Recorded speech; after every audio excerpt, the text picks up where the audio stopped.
Pelayanan firman dengan kuasa. Adapun rumah ini kemegahannya yang kemudian akan melebihi kemegahannya yang semula, firman Tuhan semesta alam. Dan di tempat ini aku akan memberi damai sejahtera. Demikianlah firman Tuhan semesta alam.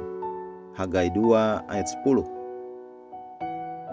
Dalam Kisah Para Rasul 4, kita membaca bahwa para rasul dari gereja mula-mula di saat penganiayaan hebat berdoa kepada Tuhan. Mereka berkata, "Berikanlah kepada hamba-hambamu keberanian untuk memberitakan firman-Mu.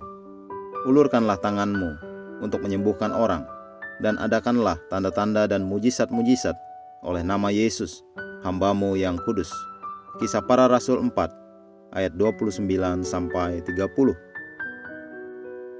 Beberapa pasal setelah itu, Petrus pergi ke rumah Kornelius, perwira Romawi, dan Alkitab mengatakan, ketika Petrus sedang berkata demikian, turunlah Roh Kudus ke atas semua orang yang mendengarkan pemberitaan itu.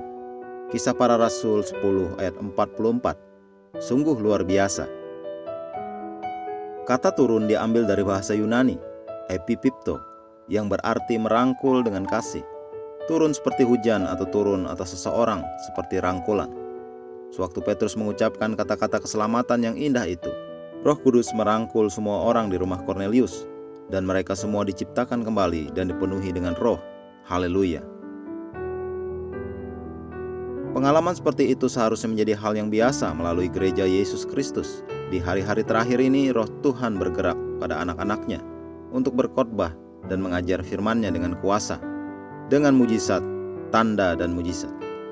Umat Tuhan di seluruh dunia akan kagum dengan gerakan Roh dalam hidup mereka pada tingkat yang belum pernah mereka lihat sebelumnya. Sadarilah hal ini saat engkau memberitakan firman di mana-mana. Sementara engkau masih berbicara dan berkhotbah di kantor, di toko-toko, di jalan-jalan, sekolah dan pusat perbelanjaan, Roh Kudus akan turun ke atas orang-orang yang mendengarkanmu, dan mereka akan dipenuhi dengan Roh. Tenggelamlah di dalam Dia setiap hari sebelum engkau pergi keluar, penuhi dengan Roh. Tenggelamkanlah rohmu lebih lagi dalam Roh Kudus melalui persekutuan. Seringlah berdoa dan berpuasa.